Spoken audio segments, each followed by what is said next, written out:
ಅದೊಂದು ರಿಕ್ವೆಸ್ಟ್ ಕಳಿಸ್ಕೊಟ್ಟಿದ್ದೆ ಭೇಟಿ ಮಾಡಬೇಕು ಅಂತ. ಸೊ ಅವ್ರೀಗ ಟೈಮ್ ಕೊಟ್ಟಿದ್ದು, ಏಕೆಂದರೆ ನಮ್ಮ ಲಾಸ್ಟ್ ಬಜೆಟಲ್ಲಿ ಏನೂ ಸೇರಲಿಲ್ಲ. ಆ ದೃಷ್ಟಿಯಿಂದ ಕೆಲವು ಹೊಸ ಪ್ರಾಜೆಕ್ಟ್ನ ಬೆಂಗಳೂರು ನಗರದಲ್ಲಿ ತೆಗೆದುಕೊಳ್ತಾ ಇದ್ದೀವಿ. ಅದನ್ನೆಲ್ಲ ಕಂಪ್ಲೀಟ್ ಬೆಂಗಳೂರು ಇನ್ಫ್ರಾಸ್ಟ್ರಕ್ಚರ್ ವಿಚಾರದಲ್ಲಿ ಕೆಲವು ಸ್ಪೆಷಲ್ ಆಗಿ ತಾವೆಲ್ಲ ಗ್ರಾಂಟ್ಸ್ ಕೊಡಬೇಕು ಇದಕ್ಕೆ ಅಂತ ಹೇಳಿ. ಯಾಕೆಂದರೆ ಬೆಂಗಳೂರಿಂದ ಹೆಚ್ಚಿಗೆ ಟ್ಯಾಕ್ಸು ಸೆಂಟ್ರಲ್ ಗೌರ್ಮೆಂಟ್ಗೆ ಹೋಗ್ತಾ ಇದೆ. ಆ ದೃಷ್ಟಿಯಿಂದ ನೀವು ಮಹಾರಾಷ್ಟ್ರ ಆದಮೇಲೆ ನಮ್ಮ ಬೆಂಗಳೂರು ಬಗ್ಗೆ ತಾವು ಆಲೋಚನೆ ಮಾಡಬೇಕು ಅಂತ ರಿಕ್ವೆಸ್ಟ್ ಮಾಡಿದ್ವಿ. ಸೊ ಹಿಂದೆ ಗಿಫ್ಟ್ ಸಿಟಿನೂ ಪ್ರಸ್ತಾವನೆ ಮಾಡೋದು ಒಂದೇ ದೇಶದಲ್ಲಿ ಕೊಡೋಕ್ಕಾಗಲ್ಲ ಅಂತ ಹೇಳಿದ್ರು. ಈಗ ಅಟ್ಲೀಸ್ಟ್ ಈ ಪ್ರಾಜೆಕ್ಟ್ಸ್ಗಾರು ಕೊಡಿ. ಕೆಲವು ಸ್ಟಾಮ್ ವಾಟರ್ ಡ್ರೈನು, ಮೇಜರು, ಕೆಲವು ಟನಲ್ ವಿಚಾರದಲ್ಲಿ, ಕೆಲವರು ಸಿಗ್ನಲ್ ಫ್ರೀ ಕಾರಿಡಾರು, ಇವೆಲ್ಲ ಇನ್ಫ್ರಾಸ್ಟ್ರಕ್ಚರ್ಗೆ ಕೊಡಬೇಕು. ಏಕೆಂದರೆ ಹೊರಡೆಯಿಂದ ವಿಪರೀತ ಜನ ಬೆಂಗಳೂರಿಗೆ ಫ್ಲೋಟ್ ಆಗ್ತಾ ಇದ್ದಾರೆ.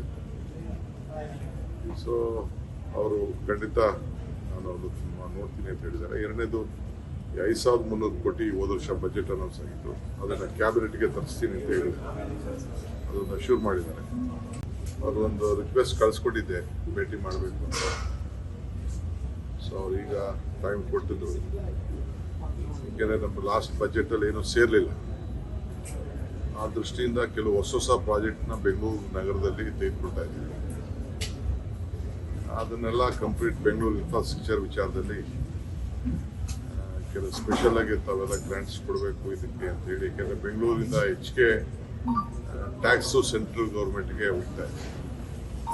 ಆ ದೃಷ್ಟಿಯಿಂದ ನೀವು ಮಹಾರಾಷ್ಟ್ರ ಆದಮೇಲೆ ನಮ್ಮ ಬೆಂಗಳೂರು ಬಗ್ಗೆ ತಾವು ಆಲೋಚನೆ ಮಾಡಬೇಕು ಅಂತ ರಿಕ್ವೆಸ್ಟ್ ಮಾಡಿದ್ವಿ. ಸೊ ಹಿಂದೆ ಗಿಫ್ಟ್ ಸಿಟಿನೂ ಪ್ರಸ್ತಾವನೆ ಮಾಡೋದು ಒಂದೇ ದೇಶದಲ್ಲಿ ಕೊಡೋಕ್ಕಾಗಲ್ಲ ಅಂತ ಹೇಳಿದ್ರು.